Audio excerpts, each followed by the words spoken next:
The reason that we are doing this is to get it so that all the muscles will let go and the skeleton can do what it wants to do, which is balance you. Just be in balance, no extra muscles. There's a sound to no extra muscles, using just what you need to play. Okay, pull it out. Keep deep breathing the whole time we're stretching. Roll out your shoulder, shake out your hand, shake out your foot, and we'll continue to stretch. This time, look up at the ceiling and put your hands up there. Watch your hands now. Deep breathe. On every exhale, get taller. Big inhale, big exhale. Now look over at me. Pat and I are going to hang from our hips. We're going to fold in half and hang from our hips, which is a critical thing in your balance. You'll hear more about this. And deep breathe. Every exhale, your head goes closer to the floor. So the stretch is on the exhale. Loose arms, loose head, loose neck. Just let go. Bend your knees. And keep your chin on your chest and slowly roll up. And when you get there, roll your shoulders like we did before and shake your hands. We're in a different place. We're going to stretch from the inside now. They're giving you a whole bevy of stretches. We have the luxury of time today. We give you a lot. But actually, you could do one stretch, one therapy, and one flow and have the right benefit. So the sequence of what we're doing is really important. You loosen up, you work out, make it harder than it needs to be, and then you make music with it. Learn to make music with it. Very important. So let's keep going into this stretch thing by going from the inside. We're going to breathe in for 8 notes, 5 counts of 8 notes, fill all the way up. Then 15, hold and keep sipping with me, 15 times. Then we're going to blow the air all the way out and collapse the body. All right, so we're stretching out from the inside. Big 8 notes, and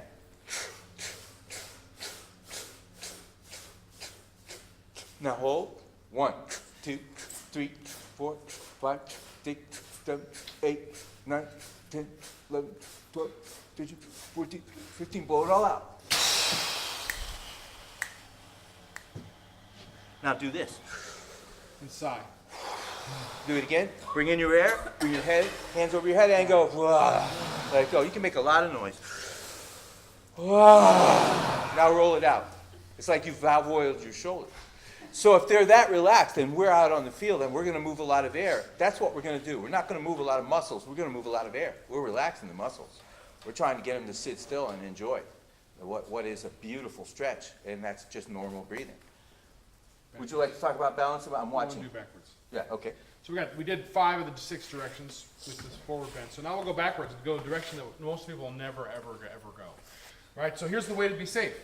Your base is the tightness of your thighs and the tightness of your glutes. So your legs should feel like you're pushing off the floor, like you're going to jump up into the air. That's how tight your base is. So glutes are tight, your glutes are tight, and your thighs are tight. Then you're going to support your back with your thumbs on the outside and your palms together like this.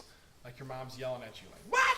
Like one of those, right? And then now watch before you do it. Now here's the stretch. The stretch is just to open up your spine in the front, so bend backwards. So you may go as far with your head back, as far as you can breathe smoothly, keeping your base tight. If you're back here and your breathing is choppy and your thoughts are homicidal, that's too deep, all right? You got to come back up.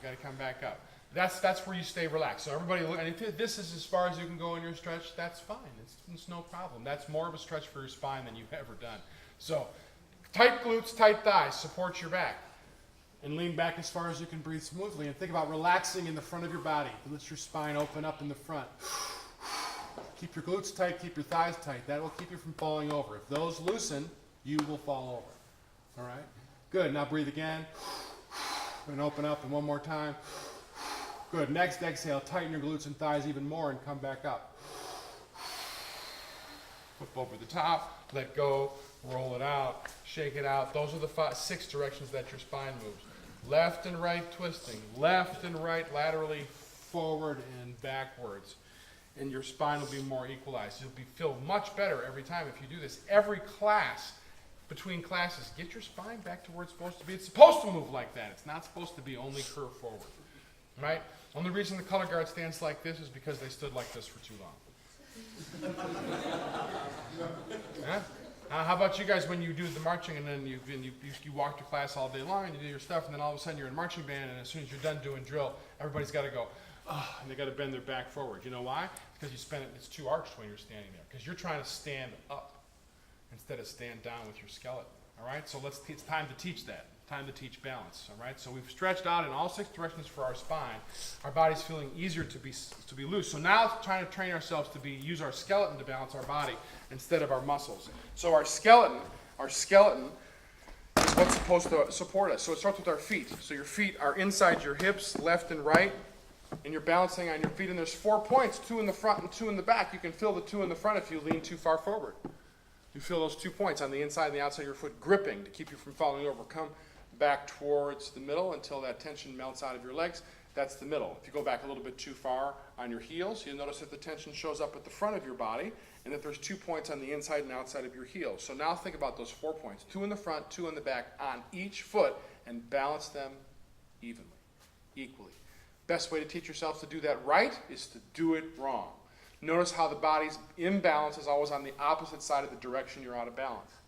So if you're too far forward, everybody lean far forward, where's the tension? It's in the back plane of your body. It's in your glutes, it's in the back of your thighs, it's in the small of your back. Move towards the tension until the tension melts out of your body. That's the middle. Until it just goes bleh. Right? Now go back on your heels. Notice where the tension is. So we're out of balance to the back, and the tension's here in the front. Move towards the tension until it melts out of your body. That's the middle. Awesome. So that's the middle, that's balance. The next balance point, there's 2 of them. One is the knees, the other is the hips. The hips are not where the waistline is, right? The waistline, everybody put your hands on your waist. This is a function of fashion, right? The word waist, W-A-I-S-T, does not appear in an anatomy book.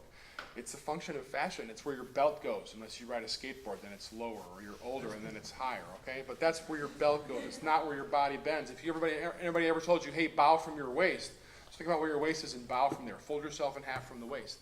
It doesn't feel so good. Why? Because you don't bend there. That's why. All right, so where do we bend from? We bend from the hips, which are about 1.5 inches, 2 inches below our belt line, here, right there. It's like if I had my hands in my pockets and my thumbs were sort of hanging out right there.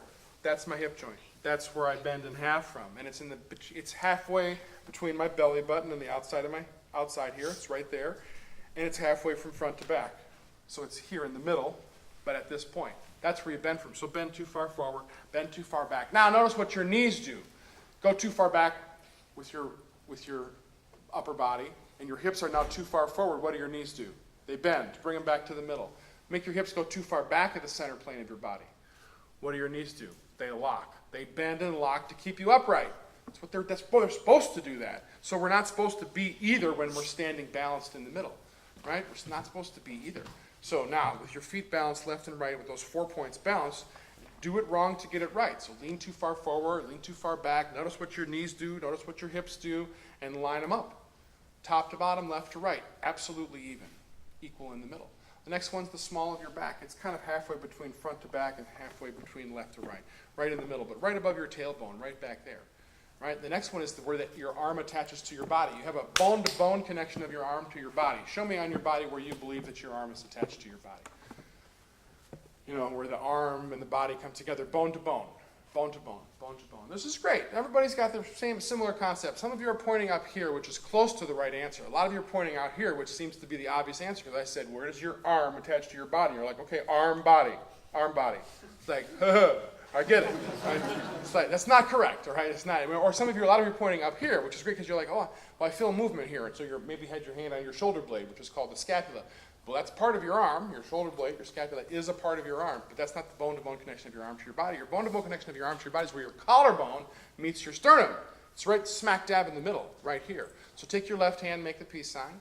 Now you're going to think about putting your index finger above your collarbone and your middle finger below it, so it sort of makes a sandwich like this. Then you're going to move it to the middle, so it's resting on the right side of the sternum right there. And you're going to take your right arm and you're going to move it around. You notice that joint is now moving, right?